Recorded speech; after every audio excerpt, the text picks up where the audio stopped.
Hi there, welcome to another 5 Minute Friday with Brian. I'm a local real estate agent in Orange County, California. Today I'd like to discuss what is dual agency. Many people think it's when one agent represents both buyer and seller. That is true, but it's also if a broker or an agent or a broker from the same brokerage is representing a buyer, and if another agent, let's say from a different office even, is representing the seller of that same broker, that's also dual agency. So the listing is under the brokerage. And if, First Team has over 2,200 agents. So any one of those could have a buyer for a listing of another First Team property. So if both agents under the brokerage are with the same brokerage, that's considered dual agency. It doesn't have to be the same agent. It can be different agents out of different offices, but that's the clarification. So it's the brokerage that matters more so than the agent that matters when it's considered dual agency. Let me share my screen. Hopefully that'll help.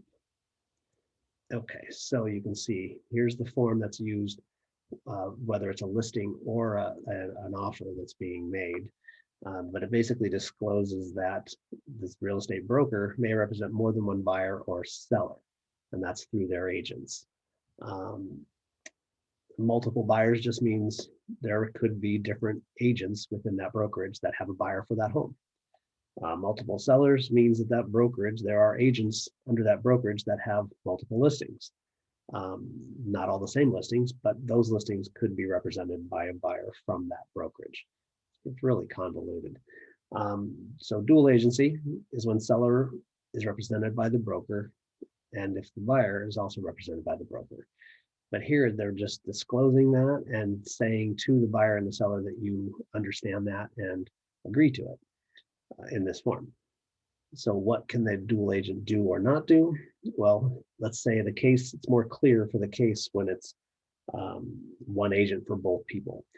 The agent, when he's in the seller mode, can't tell the buyer that I know the seller will take less, or that this is really something that anything that affects the price, and then on the other side, the agent for the buyer can't tell the seller, well, I know they can go higher, or they're really qualified for more, or whatever. So they're obligated to disclose known facts, as it says here, materially affecting the value or desirability of the property to both parties.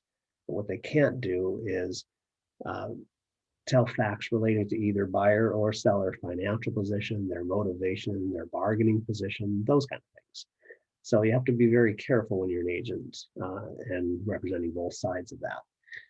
And here's key: offers are not necessarily confidential. So unless you have something in writing from your client, whether it be buyer or seller, saying, I don't want this disclosed to anybody else, they could tell somebody, the other agent typically, and that's not so much the same agent, but let's say two agents under that same brokerage.